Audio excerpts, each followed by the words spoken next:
What's up, YouTube? Today we are going to learn how to breathe. Now you may be thinking, Dante, I've been breathing my whole life since I came out the womb. And yes, you have been breathing autonomously. But today we are going to learn how to breathe more consciously.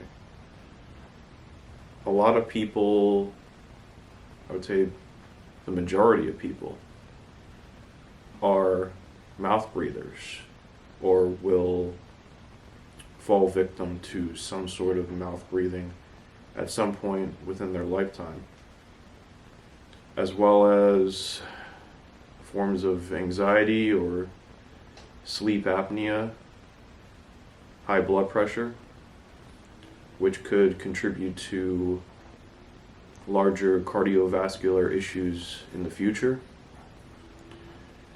So today we are going to relearn how to use our breath.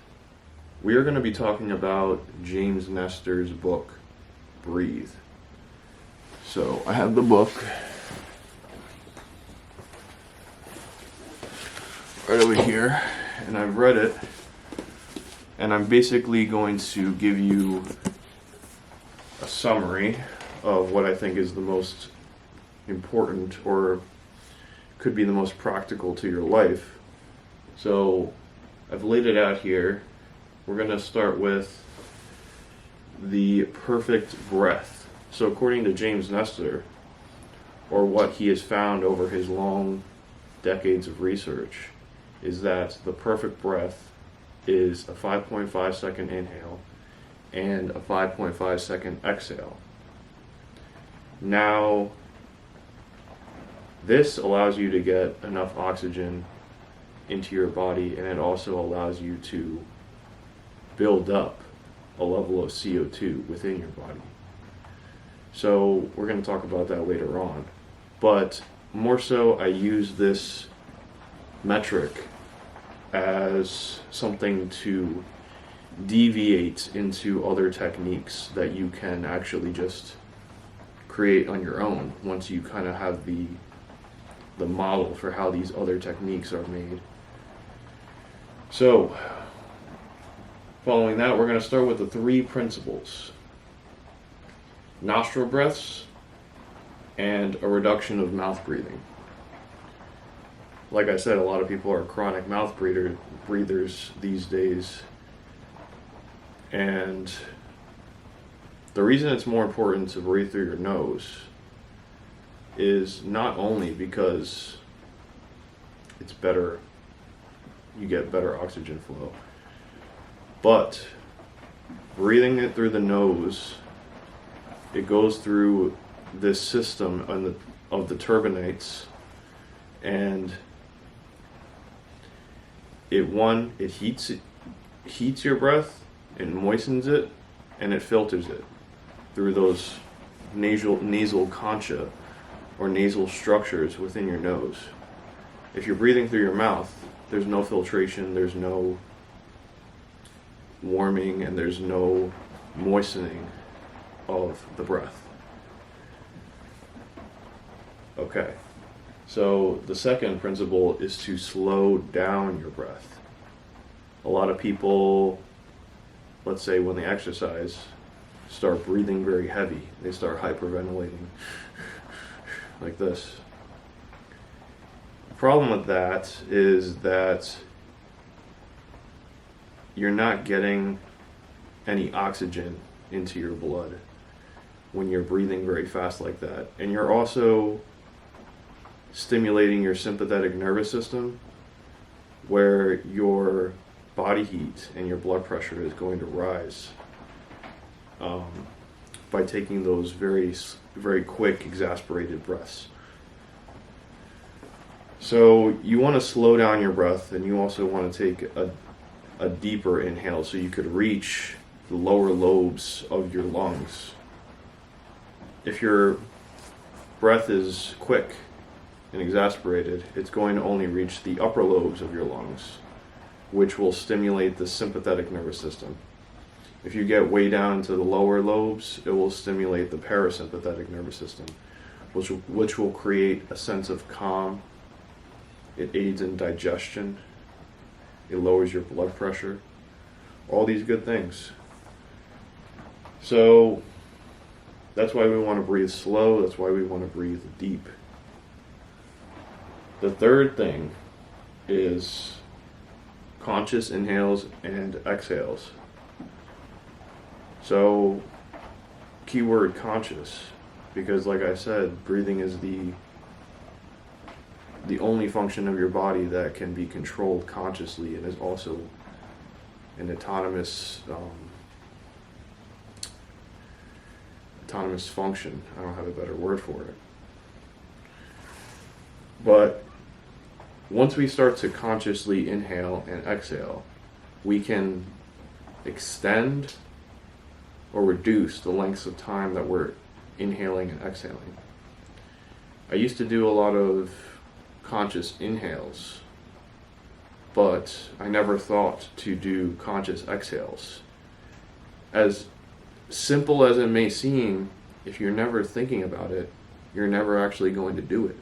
Well, that's why books are really important, because it puts you in contact with ideas that are foreign to you. So, we're going to talk about this later on in the technique section, because that's very important for producing a certain effect. But firstly, we're going to talk about external aids. Not those types of aids, but things that are helpful. Which one is chewing gum.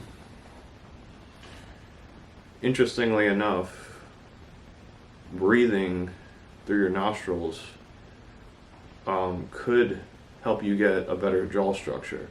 Or actually, I think if you are consistently mouth breathing, it contributes to a longer face and concave jaw structure.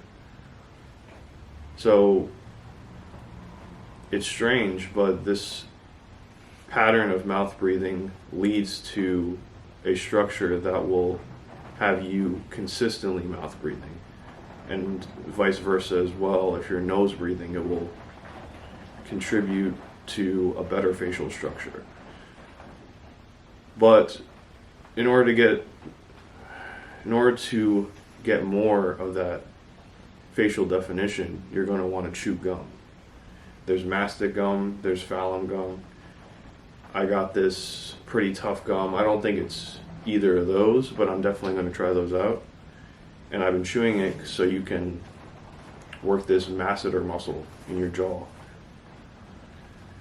And I'm sure a lot of you have heard of a technique called mewing.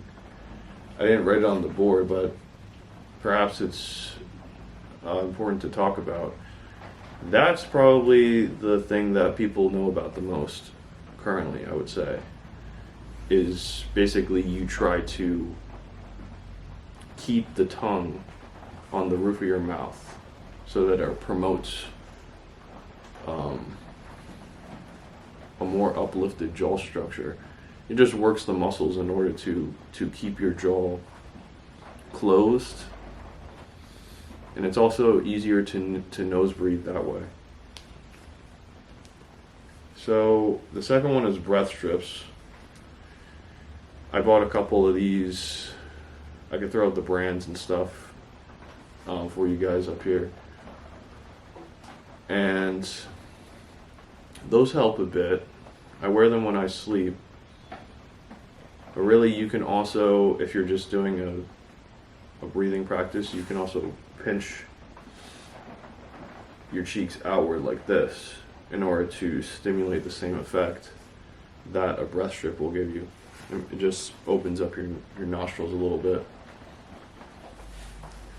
Okay, so moving on to the 4 techniques. And these are going to have practical use for your day-to-day life, or you could practice them on a day-to-day basis. The first one is termed Nadi Shodhana, but it's also called alternate nostril breathing. So basically, this practice, you hold one nostril shut while breathing through the other one. And interestingly enough, when you breathe through the right nostril, it stimulates the left portion or left hemisphere of your brain. When you breathe solely through the left nostril, it will stimulate the right hemisphere of your brain. So what right nostril breathing will do is activate your sympathetic nervous system, what we were talking about before with the quick breaths, but I guess you can also stimulate it with right nostril breathing. Heats your body up, your cortisol levels go up, your blood pressure, heart rate. And this is what we call the fight or flight mechanism. So it doesn't put you into fight or flight, but when the sympathetic nervous system gets to a certain level of excitability, then you're going to get into a fight or flight mode. So the left hemisphere is involved in logical decision making, language, and computing. The right hemisphere is involved in creative thought, mental abstractions, and negative emotion production. And this hemisphere is stimulated by breathing in through your left nostril. So really this alternating technique is a method to activate either your sympathetic or parasympathetic system. So really the practical use of this first technique is either to stimulate a sense of alertness or to stimulate a sense of calm. So moving on to the second technique, which is extended exhales. I'm also going to add to this reduced inhales. So when people think about breathing, they think that oxygen is the most important substance to us. But as James Nestor has discovered, it is just as important to have a higher level of CO2 within your body so that it can offload that oxygen into your cells to provide nutrients for them. And how we do this is through this second technique. Basically, when you are depriving yourself of oxygen and you're exhaling very slowly, you're trying to build up your level of CO2 tolerance. And as you build up this tolerance, you also build up the percent of CO2 within your body. So you can practice a couple seconds inhaling and then slow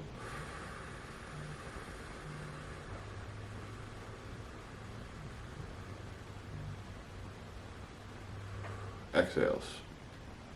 And that will help you build up your CO2 tolerance and also the level within your system. So the third technique is called Tumo. It can be translated as inner fire. As a practice, it's an inner fire meditation. And this technique was popularized by Wim Hof, the Iceman, as a technique to activate your sympathetic nervous system and raise the body temperature from within your body. So the gist of it is you take 30 deep and quick breaths. And if you want to see the full practice of it, I would suggest going to a Wim Hof video or tutorial. I'll just link it in the description for you guys. if you are interested in that.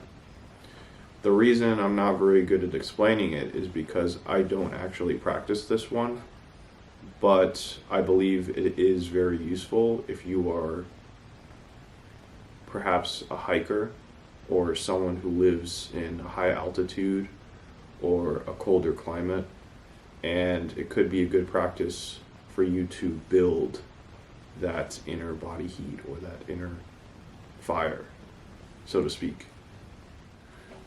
Moving on to the final technique, we have the double inhale.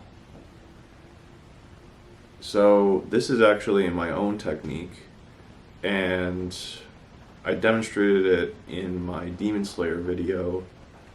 Are there breathing techniques? Can they actually be translated into real life? And I'll throw that video up at the end if you guys are interested. But the gist of it is you take an inhale, hold, don't release the breath,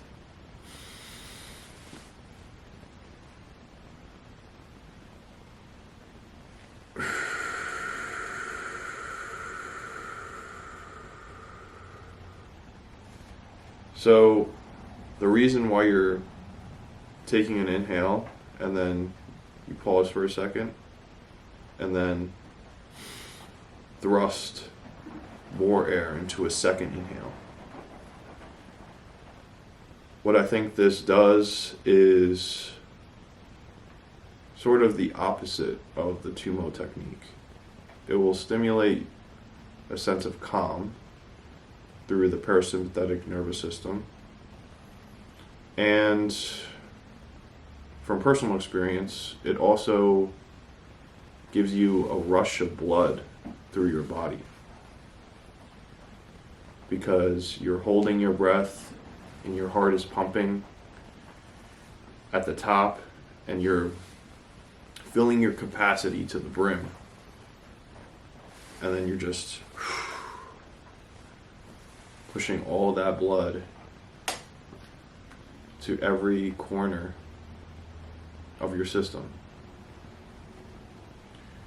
And this is a useful technique that I've used. I also use this technique for machines. When I'm stretching machines, I have another video about that. And I think it's very useful to kind of use machines as an accessory for stretching, and then just opening up your rib cage for deeper breathing. You got to think of your body as one big extended unit. So if you're stretching out your quads, inevitably it will work all the way through, pulling your muscles downward. I don't know if that was a good explanation, but the gist of it is your entire body and your muscular system is connected. So if you can use that connectivity to your advantage, you can find ways to extend your breathing, ways to extend your stretches and flexibility, and it'll just make you more mobile, more functional. And I think that's all we have, and that is the end of the video. So if you guys enjoyed this, and if you made it to the end, thank you very much for listening, and I will see you next time.